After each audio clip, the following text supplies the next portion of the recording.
boxes. So let's make this like 50. Let's make it 100. There, that's good. Yeah.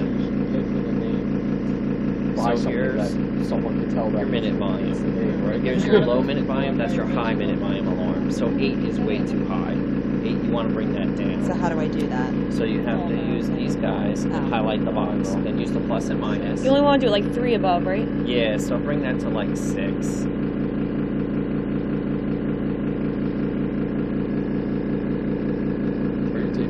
And then you hit this one to go back to your main. See? This guy brings whatever, it's the alarm log.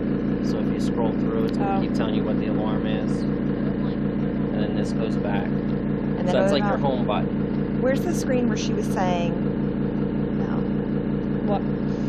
like if the doctor may give you a respiratory rate, or he may just give you the eye time, then you have to fix your respiratory rate.